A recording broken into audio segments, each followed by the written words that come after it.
This is the Lens Security Center.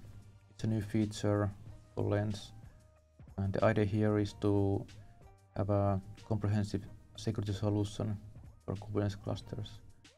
And on this page, I can see a generic overview of different vulnerabilities and other security issues the cluster has. I also see the list of latest critical vulnerabilities, and I can open each image and I can see more details. I can see the list of each vulnerability, and it's showing the severity. Like here's a critical issue, showing the package name, showing what is installed in the cluster at the moment, what version is fixed in. If I want to, I can click on CVE ID, the browser, and see more information. If I want to, I can also export these as a CSV file if I want to save them.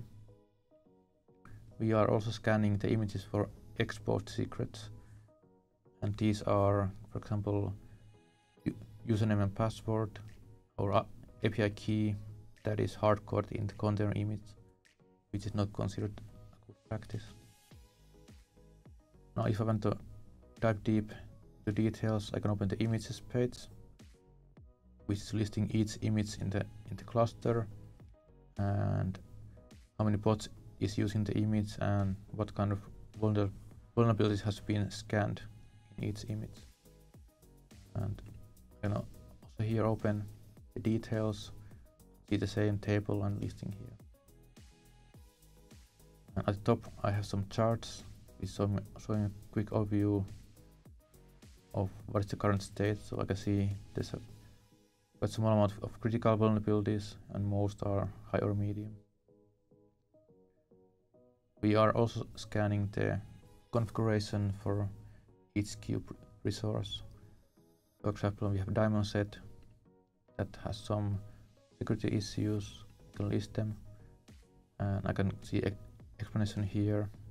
If I want to, I can also open the browser to get more details. We scan all the different types like services and stateful sets and so on. And we also have the charts here, what is the current status. And we also have the same checks for the roles and cluster roles. So if there's some issue with the role definition, I could see it here. I can open in browser and I can make some improvement. So the main goal of this page is to have an overview of what is actually currently running in the cluster and what are the issues there. We are using operator to constantly scan new images. So if you update images or if you deploy new applications to the cluster, they're going to get scanned immediately. So you will get right away the issues.